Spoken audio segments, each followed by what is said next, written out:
आर्या श्रीमती दुलारी Singh college के YouTube channel पर आप सबका स्वागत है। मैं आपको DLED BTC सेकेंड सेमेस्टर में विज्ञान विषय में जीव विज्ञान पढ़ाऊंगा। आज हम पाठ 12 पढ़ेंगे।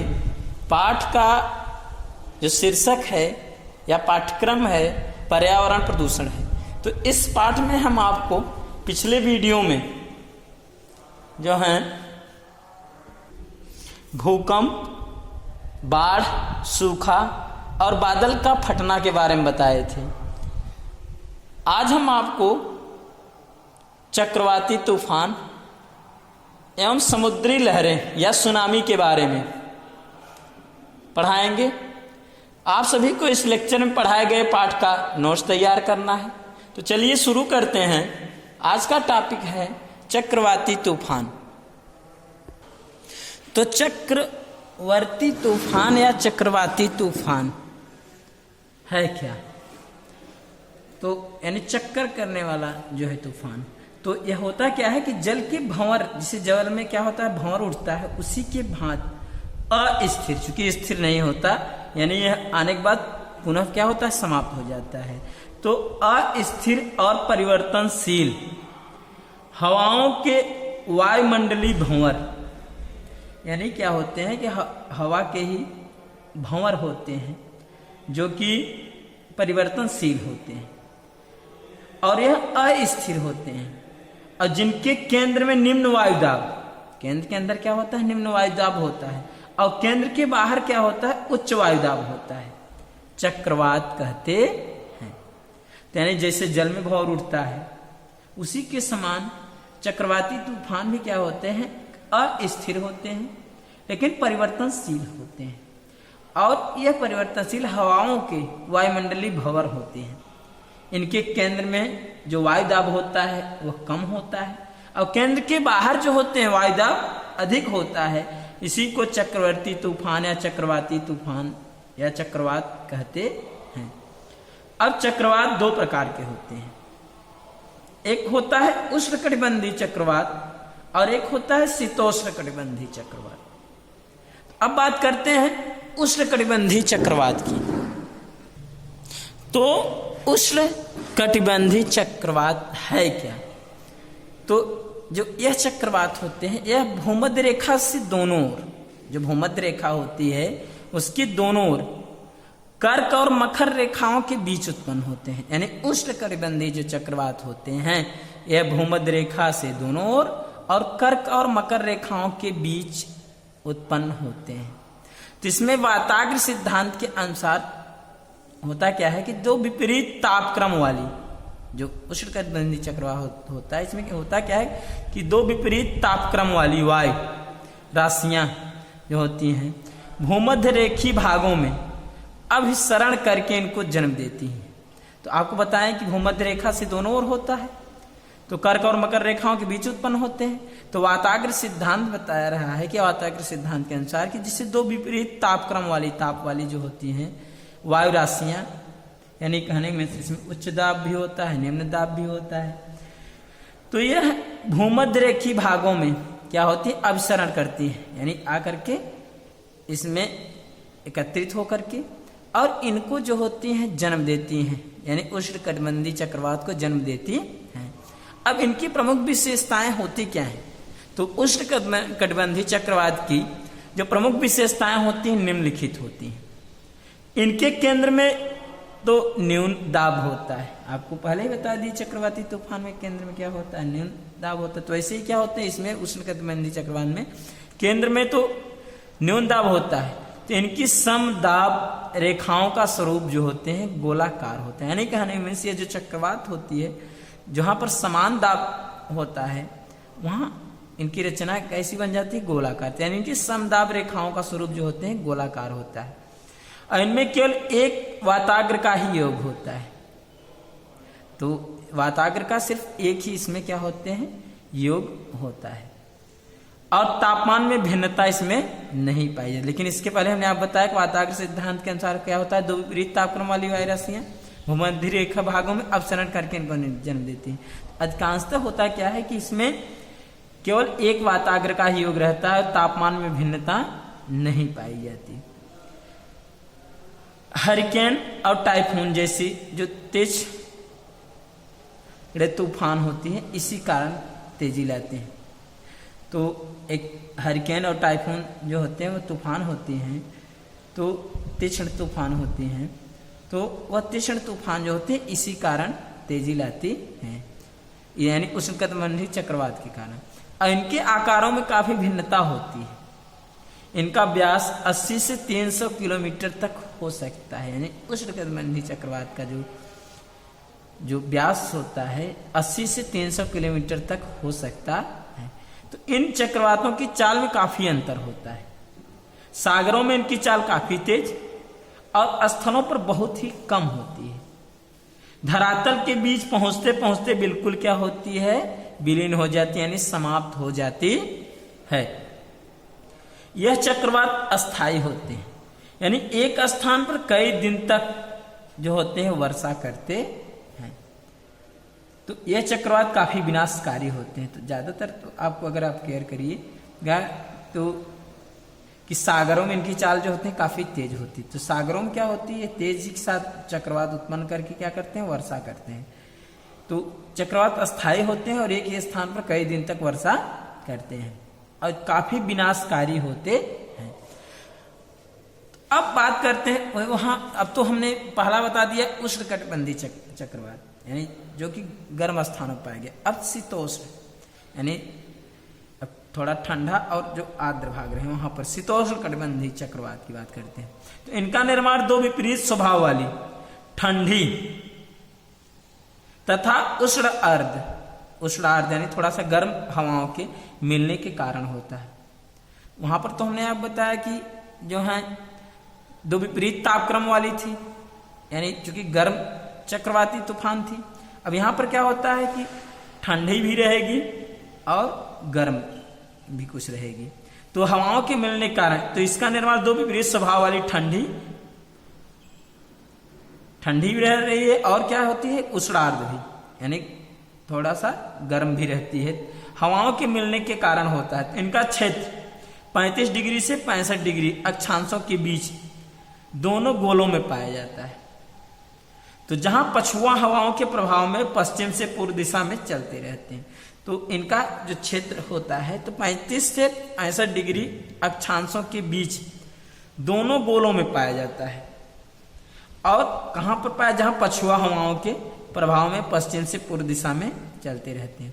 इनके चलने का क्रम नदी की धारा में भंवरों के चलने की तरह ऊपर से नीचे की ओर होता है। जो शीतोष्णकटिबंधीय चक्रवात होती है तो इनके चलने का क्रम कैसा होता है, नदी की धारा में जैसे भंवरों के चलने की तरह, जैसे नदी की धारा में भंवर चलते हैं उसी के समान होता है, यानी ऊपर से नीचे की ओर होता है। इसके पहले हमने आपको उष्णकटिबंधीय में बताया कि इनकी चाल में काफी अंतर होता है, हमने आप बता दिया था कि सागरों में जो है अधिक होती है, फिर इसके बाद स्थलों पर बहुत कम होती है और धरातल के बीच पहुंचते पहुंचते बिल्कुल विलीन हो जाती है। लेकिन यहाँ पर नदी की धारा के भंवरों के समान होता है, यानी ऊपर से नीचे की ओर होता है। जैसे नदी की धारा ऊपर से नीचे की ओर बहती है वैसे ही इसमें होता है। अब बात करते हैं जो शीतोष्ण चक्रवात होता है इसको 3 भागों में बांटा जा सकता है। एक तापीय चक्रवात, दूसरा गतिक चक्रवात और तीसरा प्रवासी चक्रवात। तो 3 प्रकार के चक्रवात होते हैं शीतोष्ण चक्रवात। और शीतोष्ण जो कटिबंधीय चक्रवात होती है इसकी प्रमुख विशेषताएं निम्नलिखित होती हैं। तो शीतोष्ण चक्रवातों के गर्त चक्रों के विस्तार में काफी भिन्नता देखी जाती है, यानी इसके भी जो गर्त चक्र होते हैं यानी गड्ढे वाले जो चक्र होते हैं उनके विस्तार में काफी भिन्नता देखी जाती है। साधारणतः लंबे चौड़े क्षेत्र में फैले रहते हैं, यानी ये अधिकांशतः क्या होते हैं, लंबे चौड़े क्षेत्र में फैले रहेंगे। कभी कभी इनका विस्तार इतना अधिक होता है कि काफी बड़ा क्षेत्र भी घेर लेते हैं। यह चक्रवात प्रचलित पवनों की दिशा में आगे बढ़ते हैं, जो पवन होते हैं उन्हीं की दिशा में क्या होते हैं, आगे बढ़ते हैं। और पछुआ पवनों के प्रदेश में पूरब की ओर चलते हैं। जहां पछुआ पवन के प्रदेश होते हैं वहां पर यह पूर्व की ओर चलते हैं, परंतु सदैव ही पूर्व की ओर नहीं चलते हैं, यानी विपरीत दिशा में भी चलते हैं। विशेष अवसरों पर ये अपना मार्ग बदल देते हैं। अगर कहीं विशेष अवसर पड़ता है तो ये मार्ग क्या करते हैं, बदल देते हैं।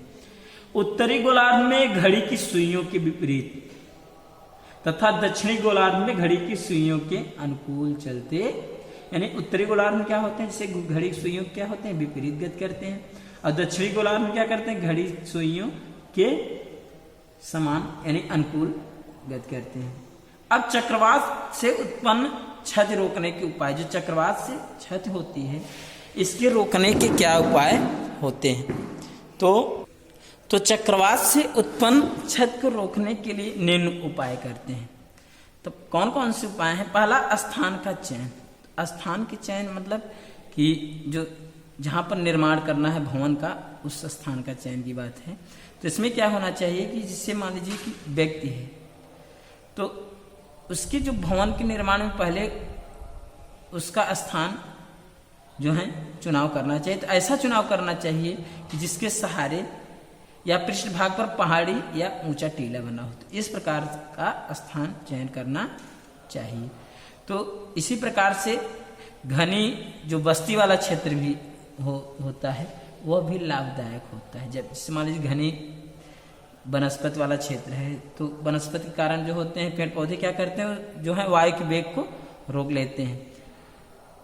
अब जिसे समुद्र तटी वाला जो क्षेत्र होता है तो वहाँ पर क्या होता है कि जहाँ पर काफ़ी ऊंचाई रहे, टीला रहे, वहाँ पर जो होते हैं या उच्च स्थान पर जो भूमि रहे या टीला रहे समुद्र के स्थान पर, वहाँ पर भवन का निर्माण करना चाहिए।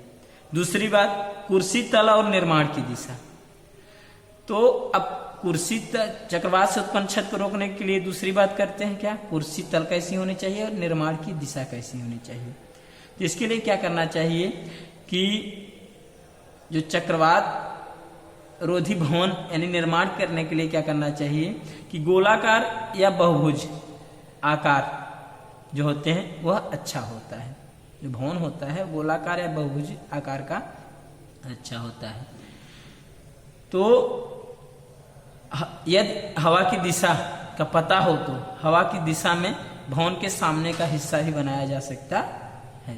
जैसे मान लीजिए हवा का दिशा किस तरफ से आ रहा है तो उसी की दिशा में भवन के सामने का हिस्सा अगर बनाया जाए तो ज़्यादा बेटर पड़ता है। और भवन को ऊंचे नीचे नक्शे के आधार पर नहीं बनाना चाहिए, बल्कि सभी ओर क्या करना चाहिए, बराबर वजन के हिसाब से भवन को बनाना चाहिए। अब बुनियाद की बात करते हैं, बुनियाद कैसी होनी चाहिए। तो जो चक्रवात होता है उसके जो बवंडर होते हैं वो अपने साथ वर्षा भी लाता है और ज्वार भी लाता है। तो यानी भवन की जो बुनियाद होती है इस प्रकार से रखी जाए कि जल का जमाव बिल्कुल भी न होने पाए। अब आगे बात करते हैं दीवार के खुले भाग। होना क्या चाहिए कि जो छत के स्तर पर जो होती हैं वह दरवाजे या खिड़कियां नहीं होनी चाहिए। तो इसमें क्या होनी चाहिए, केवल दरवाजे रहित यानी दरवाजा विहीन दो मोहरी दीवार होनी चाहिए और विपरीत दिशा में होनी चाहिए। अगर विपरीत दिशा में रहेगी तो जो होते हैं चक्रवात जो होते हैं उसका इस पर कोई भी विशेष इफेक्ट नहीं पड़ेगा। अब बात करते हैं छत निर्माण का ढंग कैसा होना चाहिए। तो जो छत का हिस्सा होता है और कोने बाहर की ओर कम बढ़ाए जाए। अगर ऐसा करेंगे तो जो होते हैं चक्रवात से जो होते हैं छत के हिस्से पर हानि नहीं पड़ती है। और जो भवन के लिए क्या करना चाहिए, पिरामिड नुमा छत बहुत अच्छा रहता है। और कभी भी क्या होना चाहिए कि जीआई और जो एल्वेस्टर वगैरह नहीं लगाते हैं इसकी भी चादर कभी प्रयोग नहीं करना चाहिए। तो ऐसा करने पर क्या होगा, अगर जीआई या एल्वेस्टर लगाएंगे तो हल्के वजन कारण क्या होंगे, वो उड़ जाएंगे। अब शीशे की बात करते हैं, कांच के शीशे लगाना। तो दरवाजे और खिड़कियों में छोटे आकार के शीशे लगाए जाए। बड़े लगाएंगे तो चटक भी सकते हैं। और उनके चारों ओर क्या करना चाहिए, कागज की पट्टियां भी लगा देनी चाहिए। और खिड़की के जो पल्ले होते हैं उनके बाहर धात की जालियां भी लगवाई जा सकती हैं। तो इस प्रकार से चक्रवात से उत्पन्न क्षति को रोकने का उपाय कर सकते हैं। अब बात करते हैं समुद्री लहरें या सुनामी की। तो समुद्री लहरें या सुनामी है क्या।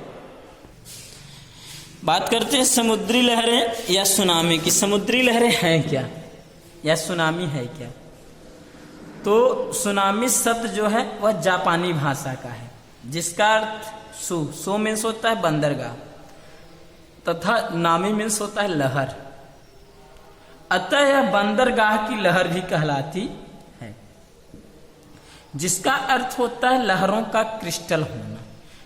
क्योंकि बंदरगाह जो होते हैं वहां पर होता क्या है कि जहाज वगैरह आकर एकत्रित होते हैं, तो लहरों का क्या होता है क्रिस्टल होना, यानी एकत्रित होना, तथा प्राणी वर्ग को छिन्न भिन्न करना। तो बंदरगाह पर लोग उतर करके इधर उधर फैल जाते हैं, ऐसे ही क्या होता है कि लहरों का क्रिस्टल होना तथा प्राणी वर्ग को छिन्न भिन्न करना, इधर उधर कर देना। तो जब समुद्री भाग में भूकंप आता है तो बड़ी बड़ी लहरें आती हैं। भूकंप से पैदा होने वाली समुद्री तरंगों को जापान में सुनामी कहते हैं। तो जो भूकंप से पैदा होने वाली समुद्री तरंग होती हैं, इन्हीं को ही जापान में क्या कहते हैं, सुनामी के नाम से जाना जाता है। जब यह लहरें तटीय भागों में पहुंचती हैं तो वहां अपार जनधन की हानि कर लेती। तो यानी ये समुद्री लहरें ही होती हैं जो सुनामी के रूप में होती हैं। तो यही समुद्री लहरें, जिसे मान लीजिए जिससे समुद्र में भूकंप आया तो बड़ी बड़ी लहरें उठी, तो बड़ी बड़ी लहरें क्या होती हैं, समुद्री लहरें होती हैं। तो भूकंप से पैदा होने वाली जो समुद्री तरंगे होती हैं, जो लहर से उठ करके समुद्र का तरंग उठता है, उसी को सुनामी कहते हैं। तो जापान में सुनामी कहा जाता है। तो जब ये लहरें तटीय भागों में पहुंचती हैं तो वहां अपार जनधन की हानि कर देती। अब सुनामी का बनना कैसे होता है?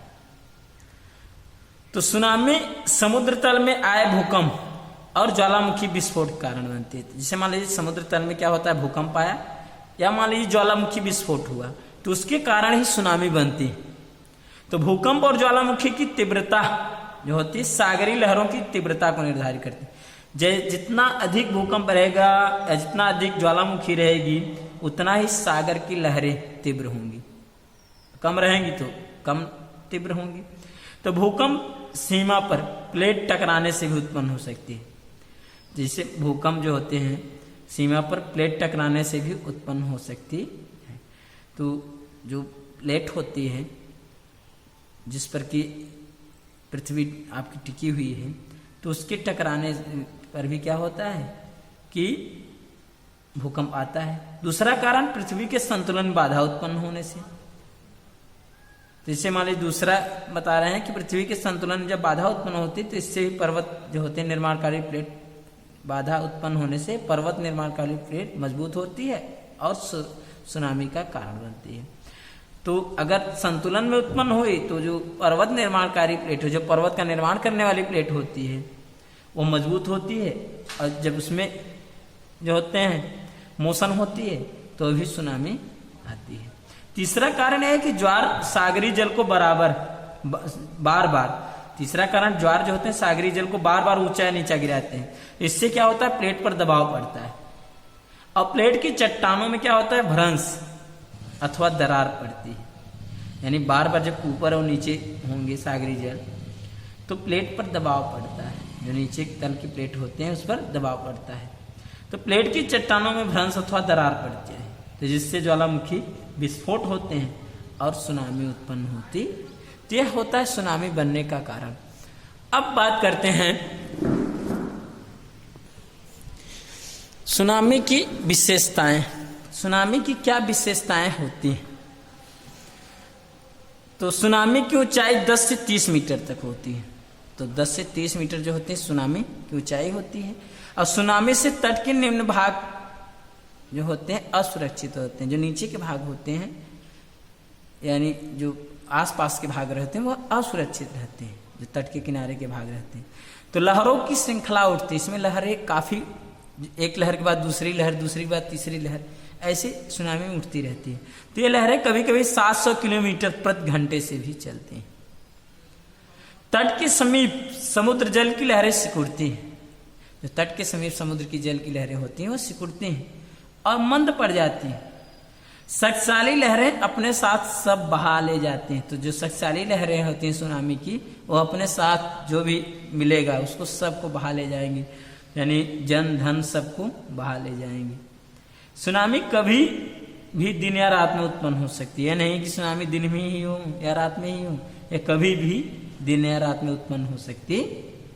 अब सुनामी के संबंध में पूर्व और सुनामी के दौरान और सुनामी के पश्चात पूर्व तैयारी के उपाय, यानी पश्चात पूर्व, सुनामी पश्चात पूर्व तैयारी के उपाय क्या होनी चाहिए।